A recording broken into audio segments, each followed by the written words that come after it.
All right, so we're diving into something pretty interesting today, right?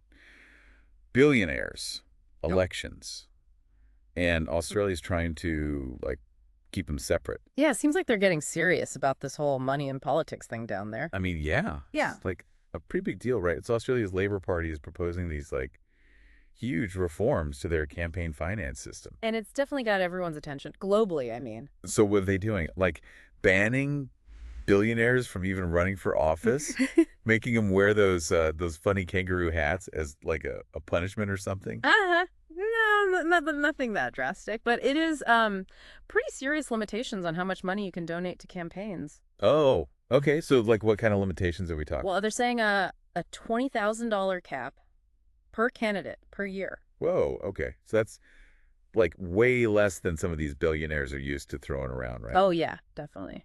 I guess those private island fundraisers are out of the question now, huh? Pretty much. And it's not just donations either. They're also looking at spending limits for like the whole campaign. Oh, wow. So like even if a billionaire tries to get all sneaky and funnel money in, there's still a hard limit on spending. Exactly. It's a big step towards leveling the playing field financially. Yeah, I mean, it sounds good in theory, right?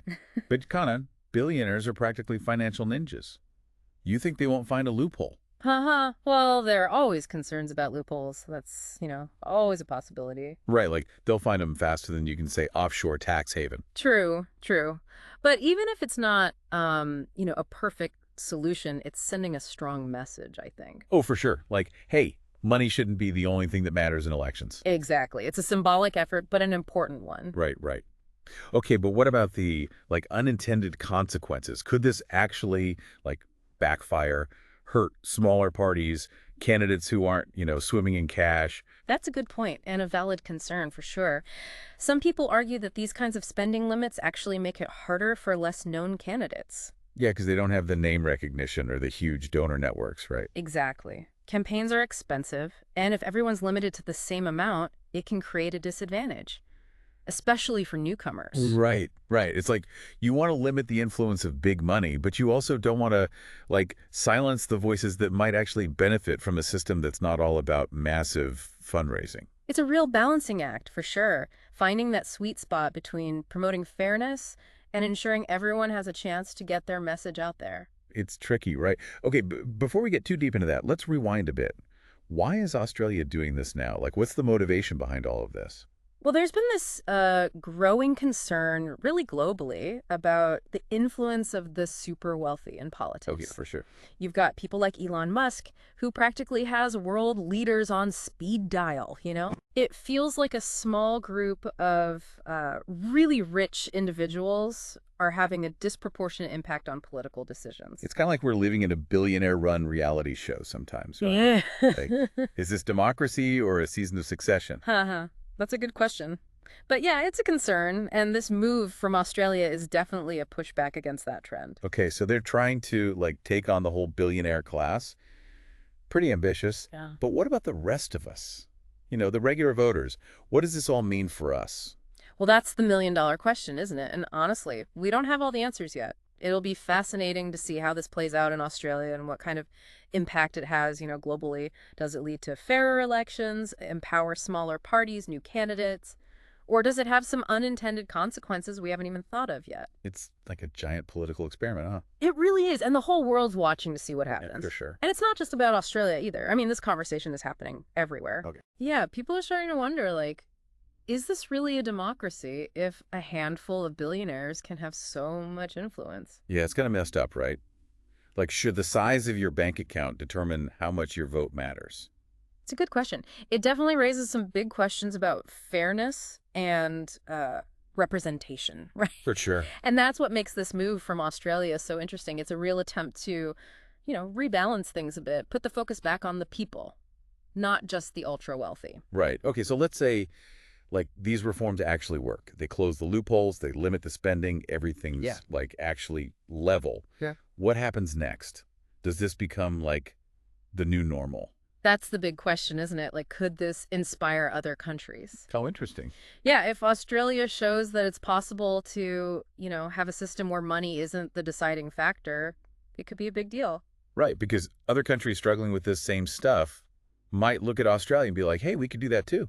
I mean, imagine elections where it's more about like actual ideas than who can raise the most money. That'd be pretty wild. It would be a huge shift, and not just domestically. Think about the impact on global Yeah. politics.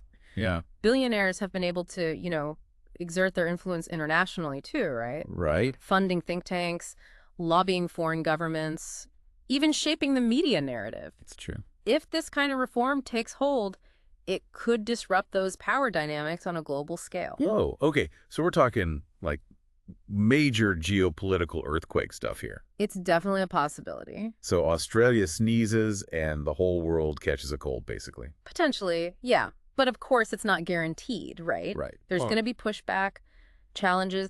The people who benefit from the way things are now, they're not going to give up their power easily. True. Billionaires don't exactly have a reputation for, like, backing down from a fight. But okay, let's say, for the sake of argument, that this does spark some kind of, like, global movement.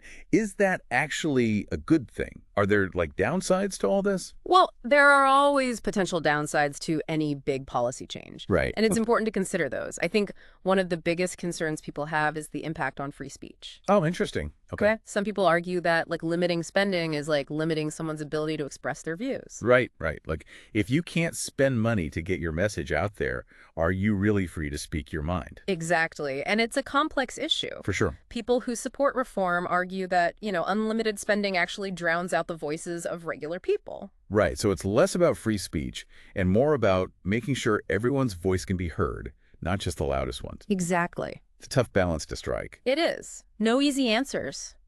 It's going to take a lot of, careful thought, debate, a willingness to experiment and adapt. This is making my brain hurt. But okay, before I get a headache, let's bring it back to our listener. Why should they care about all this? What's the takeaway here?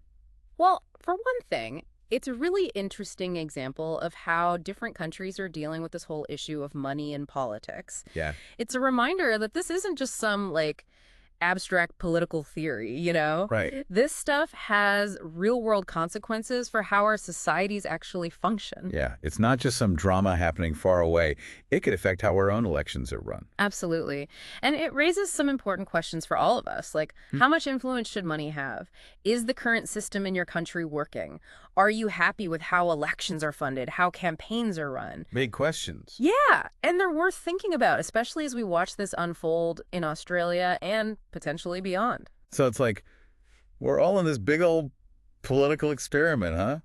Whether we know it or not. Yeah, kind of. And Australia's out there, leading the charge, trying to make elections less about like how much cash you've got and more about, actual ideas. It's a bold move, that's for sure. It is. It is. And it'll be really interesting to see if they can actually pull it off. Like, can you really keep billionaires out of politics?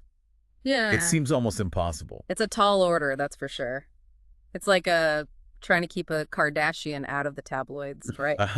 Exactly. Yeah. But hey, if they can do it, maybe, just maybe, it'll inspire some other countries to take a look in the mirror and be like, maybe we need to rethink this whole money thing too. Yeah, I think that's the most important thing here, really. Yeah. Yeah, whether or not Australia's reforms actually work in the long run, they've started a really important conversation. Right. One that's been needed for a while, honestly. For sure. It's forcing us to look at some uncomfortable truths about, wealth and power in democracies. It's like we've been ignoring this giant elephant in the room for way too long. Oh, right. Exactly. And the more we talk about it, the more we understand the complexities, the better equipped we'll be to find solutions that actually work. Yeah, solutions that actually level the playing field and make sure everyone's voice is heard, not just the people with the deepest pockets. That's the goal. So let's do a quick recap for our listeners before we wrap things up. Australia's trying to, limit the influence of billionaires by putting caps on donations and how much campaigns can spend. Right. It's a bold move. It's got potential upsides and downsides, and everyone's watching to see how it all shakes out. And the bigger question, the one we should all be thinking about, is this. What happens if it works? Could this spark a global shift, towards a political landscape where money plays less of a role and regular people's voices actually matter more? That's a question I'll definitely be thinking about. Well, thanks for joining us for this deep dive, everyone. It's been real. Thanks for having me.